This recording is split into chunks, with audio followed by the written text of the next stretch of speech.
Então vamos para agora o segundo vídeo dessa lição número 13, a última lição desse quarto trimestre de 2021, da lição de adultos da Casa Publicadora das Assembleias de Deus, e a última lição do ano, né? Terminando o ano de 2021. Essa lição de número 13 fala a gloriosa esperança do apóstolo Paulo. Estamos estudando a vida de Paulo. No primeiro vídeo, nós estudamos a introdução e o ponto 1, e nesse vamos estudar o ponto 2, o ponto 3 e a conclusão. Então vamos agora para o ponto 2. A doutrina bíblica de Paulo sobre a volta do Senhor. Subtópico 1, a volta do Senhor em 1 Tessalonicenses. O capítulo 5 de 1 Tessalonicenses inicia com uma conjunção mais, para retomar a ideia lógica do capítulo 4, em que Paulo fala sobre a ressurreição dos mortos em Cristo, na mesma ocasião em que ocorrerá o arrebatamento dos vivos em Cristo. Assim, o capítulo 5 é a continuidade acerca do assunto da parousia, ou seja, a volta do Senhor, iniciando no capítulo 4. Então, nós temos como texto bíblico em classe um texto de Timóteo e outro Tessalonicenses capítulo 5. E aqui o autor, nesse primeiro ponto, ele nos explica isso. No finalzinho do capítulo 4, do 13 ao 18, Paulo fala sobre a volta de Jesus, sobre como os mortos serão ter o corpo transformado, tal, aquela coisa toda. E termina assim: portanto, consolai-vos uns aos outros com essas palavras sobre a volta de Jesus. Aí ele começa, como ele diz aqui, com uma conjunção, mas contudo, porém, entretanto, irmãos, acerca dos tempos, aí começa a explicar sobre a volta do Senhor Jesus. É a continuação sobre essa questão da volta de Jesus. Mas eu não vou me deter muito no subtópico 1, vou me deter mais no subtópico 2 e o 3, onde ele vai falar o que Paulo diz aos Tessalonicenses sobre essa volta do Senhor. Uma coisa importantíssima nesse subtópico 2, as duas fases desta vinda. A volta de Cristo se dará em duas fases. É assim que cremos nós, os pentecostais, desta forma. Existem outras maneiras de crer sobre escatologia, mas nós estamos falando aqui da forma que cremos dentro da palavra. A primeira apenas para os salvos, em que o nosso Senhor virá nas nuvens para se encontrar com a sua noiva, a igreja. 1 Tessalonicenses 4, 15 e 16. O apóstolo nos mostra que nessa ocasião os mortos em Cristo ressuscitarão primeiro e os vivos serão arrebatados para estarem com o Senhor nos ares. Essa fase é invisível para o mundo, nem o olho verá, somente os dos salvos. Entretanto, na segunda fase da vinda do Senhor, todo olho verá, como está em Apocalipse 1:7. Será uma chegada em que nosso Senhor descerá em glória e literalmente será visto pelo mundo todo, e especialmente pelos judeus, Zacarias 14, 2 e 3. Nessa ocasião, Jesus Cristo livrará pessoalmente a nação de Israel dos exércitos confederados pelo Anticristo, desfazendo-se com seu poder e vencendo o Anticristo, o falso profeta, o diabo, para implantar o reino no milênio. Então, eu vou um pouco adiantar, o que eu vou falar aqui já tem a ver com o subtópico 3. O que Paulo ensinou, não só Paulo, mas nos outros textos do Novo Testamento e alguns do Antigo Testamento que mostravam também este assunto, o que cremos sobre a volta do Senhor Jesus Cristo. Primeiro, será o arrebatamento da igreja, primeira fase, em que o Senhor virá. Somente os crentes o verão. Então o Senhor aparecerá nos ares. Os mortos em Cristo ressuscitarão primeiro, como está em 1 Tessalonicenses capítulo 4, receberão corpos gloriosos e os vivos terão o seu corpo transformado. Na época que Cristo voltar para arrebatar a sua igreja, alguns estarão vivos, e esses não experimentarão a morte, mas não poderão entrar no céu com esse corpo pecaminoso, como a Bíblia diz, nem a carne nem o sangue herdarão o reino de Deus. Então terão seus corpos transformados em corpos gloriosos. Então subiremos tudo para encontrar o Senhor nos ares. Então virá o tribunal de Cristo, que é o tribunal das obras. Ouro, prata, pedra preciosa, madeira, palifeno, que são para o galardão. e estaremos com Cristo nas bodas do Cordeiro durante 7 anos, enquanto esta terra terá a chamada grande tribulação, que vai ser tocada no subtópico 3 deste ponto 2. Então, ali a igreja com Cristo e a terra passando pela grande tribulação, o mundo passando pela grande tribulação. Ao final desta grande tribulação, o anticristo e os seus exércitos, juntamente com a besta e o falso profeta, cercarão Israel e haverá a chamada Batalha do Armagedon. Neste momento, Cristo voltará com a igreja e com os seus anjos para derrotar Satanás, como diz aqui no ponto final deste ponto, né? Os seus confederados, os exércitos confederados de Satanás, anticristo, falso profeta, enfim, e vai derrotá-los naquela batalha. O diabo será lançado no abismo e será preso por 1000 anos, e o falso profeta e o anticristo serão lançados no lago de fogo e enxofre, perdição eterna, morte eterna. Então depois Cristo vai reinar milenialmente sobre a terra, isso vai ser falado na frente, e nós estaremos reinando com Cristo. Depois, no final lá, teremos o juízo do trono branco. Então, essa é a esperança. Então, qual a esperança de Paulo, qual a esperança da igreja? É que Cristo volte e nos arrebate. Se tivermos morte, já estaremos também com esperança, porque teremos nossos corpos transformados, ressuscitaremos em Cristo. E quem estiver vivo seja transformado e subiremos para sempre com o Senhor. E aí não há mais nenhuma possibilidade de perda da salvação. Nós, da linha pentecostal, cremos que existe o livre-arbítrio, somos arminianos, e que o homem pode verdadeiramente perder a sua salvação, se durante a sua caminhada, a sua jornada, o seu bom combate, ele resolver desistir, parar e não mais fazer a vontade do Senhor. Nós cremos nisto. Então, depois do arrebatamento, não há mais possibilidade nenhuma. Então, vamos estar para sempre com o Senhor, para louvar e glorificar o seu nome. São essas as duas fases da vinda do Senhor. Mas vamos falar aqui um pouco também sobre esse terceiro ponto, que fala sobre a grande tribulação. O terceiro subtópico do ponto 2. Sobre a grande tribulação. Não passaremos pelo período do juízo divino, denominado de a grande tribulação. A igreja de nosso Senhor será retirada antes do período de derramamento do santo juízo.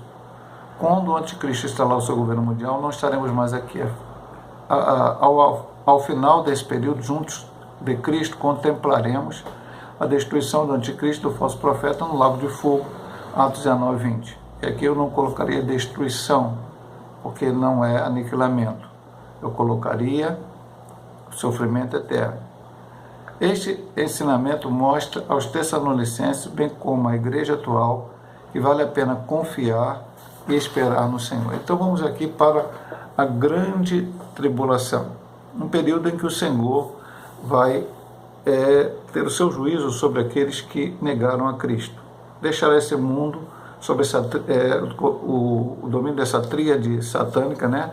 O dragão, o diabo, o falso profeta, o falso Espírito Santo, o anticristo, o falso Cristo, que enganarão, dominarão, trarão soluções que o homem achará excelente, mas que no final cobrará o seu preço. E a igreja, pastor? A igreja não estará mais aqui, a igreja será arrebatada. Pastor, mas alguém que hoje faz parte da igreja ficará? Infelizmente sim, meu amado irmão. A Bíblia fala da parábola das virgens loucas e das virgens prudentes. As prudentes foram com o noivo, as loucas ficaram. Então, quando a gente fala de arrebatamento da igreja, quando a gente fala da volta de Jesus, quando a gente fala da esperança de Paulo, como essa lição nos diz, é um alerta para nós de consagrarmos, santificarmos nossa vida, buscarmos a vontade do Senhor, estar na sua presença, congregar, enfim, tudo que podemos fazer para que no dia que Cristo voltar, não sejamos pegos de surpresa, porque a Bíblia fala várias vezes, vigiai, orai, tudo isso para que não sejais pegos de surpresa com a volta do Senhor Jesus. Então, muito cuidado. E no final deste ponto, ele diz assim, esse ensinamento mostra aos Tessalonicenses, bem como a igreja atual, que vale a pena confiar e esperar a volta do Senhor. Lembra que eu li aqui, o final do capítulo 4, consolai-vos uns aos outros com estas palavras. Então, a volta de Jesus é um consolo para a igreja. Os acontecimentos, o Apocalipse não pode ser um livro que vai nos trazer medo, mas sim esperança que Cristo voltará para arrebatar a sua igreja. Vamos então para o último ponto, ponto 3, que diz: dos tempos e das estações até a volta do Senhor. Subtópico 1, uma atenção à expressão dos tempos e das estações. Os termos tempos e estações também foram usados pelo Senhor Jesus em seu último discurso a seus discípulos. Logo depois da sua ressurreição, não vos pertence saber os tempos e estações que o Pai estabeleceu pelo seu próprio poder. Atos 1:7. Tanto os termos em 1 Tessalonicenses quanto em Atos Apóstolos trazem a noção da iminência da volta do Senhor. Por isso devemos viver em vigilância em todo o tempo, não procurando adivinhar datas ou períodos, pois não sabemos o dia nem a hora de nosso Senhor há de voltar. Eu vou dar uma palavra que eu de vez em quando digo à igreja, uma opinião minha. Se Cristo estabelecesse uma data, olha, eu vou voltar no ano X, no mês tal, no dia tal. Eu creio que pela apostasia que vemos no dia de hoje, muita gente abandonando a fé, mesmo sabendo que Cristo está voltando e que Ele pode ficar aí e perder a sua salvação, muitas pessoas iriam simplesmente partir para fazer tudo o que elas quisessem, sem respeitar a palavra de Deus, os mandamentos do Senhor, e ali, perto da volta do Senhor Jesus, que estaria marcada para tal data, tal dia, tal mês, tal ano, elas então voltariam, pediriam perdão, consertariam sua vida, para ali então estarem teoricamente preparadas para a volta do Senhor. Mas o Senhor disse várias vezes que não tem hora marcada, não tinha de marcar. Então, muito cuidado, tem gente marcando, seitas, heresias, muitas delas aí marcaram a volta do Senhor para vários tempos, vários momentos. Não, o Senhor não tem data marcada. Por isso, ele fala o quê? Vigilância. Eu falei no ponto anterior. Vigiai e orai, para que não caia em tentação. Temos que estar sempre buscando a presença do Senhor, para que o inimigo não nos engane com alguma coisa. Esse mundo está cheio de seduções para a gente ficar ligado a este mundo e esquecer que a nossa esperança não está aqui nesta terra, mas está na volta gloriosa de nosso Senhor Jesus Cristo, que virá arrebatar a igreja. Uma dimensão do Espírito, uma dimensão do porvir. Entretanto, as Escrituras Sagradas mostram que o derramamento do Espírito Santo em Pentecoste anuncia os últimos dias, Atos 1:5, conforme Joel 2:30. Então vamos ler Atos 1:5. Sempre falamos que isso aqui é um estudo bíblico, e a gente tem que estar sempre lendo os textos na medida do possível. O irmão na sua casa que tem a lição, leia os textos todos da leitura bíblica diária, os outros textos, para que possa ter uma compreensão melhor sobre o assunto. Atos 1:5 diz: porque na verdade João batizou com água, mas vós sereis batizados com o Espírito Santo não muito depois destes dias, com a promessa do Senhor depois de ressuscitado, antes de subir ao céu. E aconteceu no dia de Pentecostes, conforme Joel 2:30. Nos últimos dias derramarei meu Espírito sobre toda a carne. Ora, o Espírito na vida da igreja é um anúncio de que brevemente Jesus voltará. Não por acaso em Atos 11 há esta gloriosa promessa: varões de Galileia, por que estás olhando para o céu? Eis Jesus que dentre vós foi recebido no céu, há de vir assim como para o céu viste ir. Então, vamos aqui a algumas situações, voltando ainda para o tempo de Jesus aqui na terra. As coisas têm que acontecer da forma correta que o Senhor programou. Primeiro, depois do pecado de Adão e Eva, houve uma promessa que haveria que é o semente da mulher, que esmagaria a cabeça da serpente. O Senhor, a história foi andando, Deus escolhe Abraão, dentro da família de Sem, e ali Abraão se torna uma nação. E desta nação lá na frente, principalmente no momento em que Jacó, chamado depois de Israel, tem os seus 12 filhos, que tornam-se as 12 tribos de Israel, sendo que Levi ficou a tribo sacerdotal, 13ª José se dividiu em 2, Manassés e Efraim, e dentre elas Judá, para dali sair o Salvador. E aí Deus sempre controlando a história, naquele tempo e hoje. Tudo correu da forma correta para que o Messias viesse. Então, ponto. O Messias veio, Jesus Cristo nasceu, de Maria, pregou, anunciou a palavra, fez milagres, maravilhas, morreu na cruz do Calvário para trazer a salvação e a vida eterna.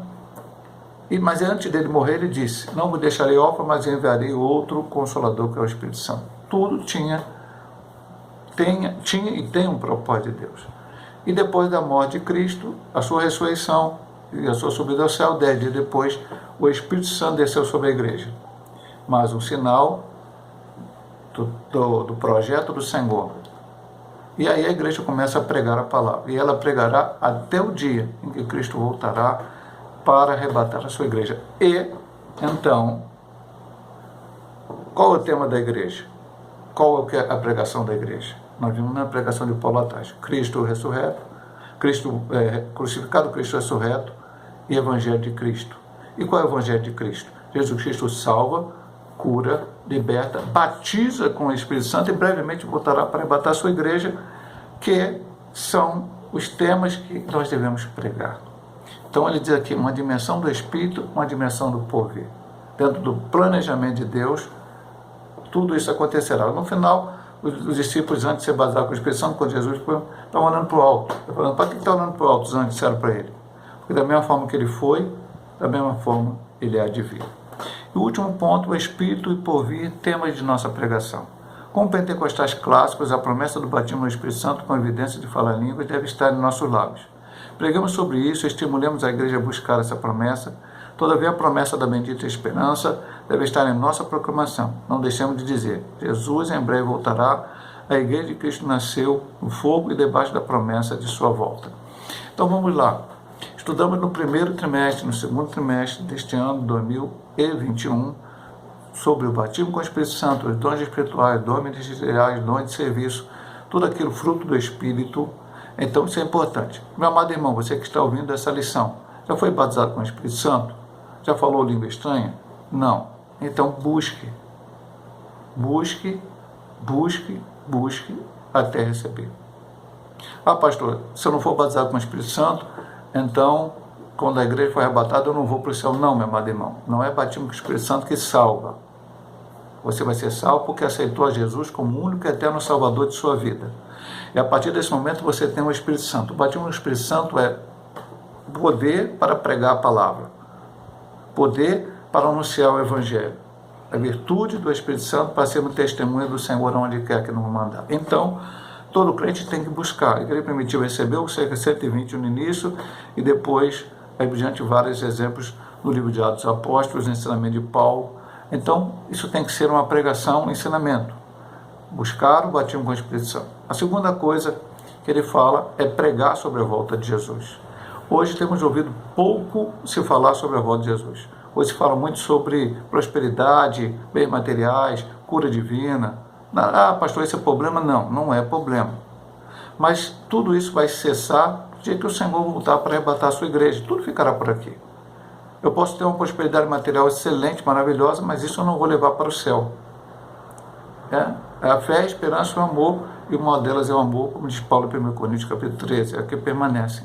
Então eu preciso buscar a presença do Senhor, entender o contexto da volta de Jesus, olhar os sinais que ele disse, como vimos em lições anteriores, e nessa falamos também, de que ele está voltando para arrebatar a sua igreja e está pronto, vigilante, orando e buscando a presença do Senhor. Vamos para a conclusão que diz: a bendita esperança de Paulo deve ser a nossa. Então, a lição de hoje não é para estudarmos que Paulo tinha uma bendita esperança. Ah, que legal, Paulo tinha uma bendita esperança, muito bom, sensacional, Paulo tinha essa esperança. Não, maravilha, mas a dele tem que ser a minha.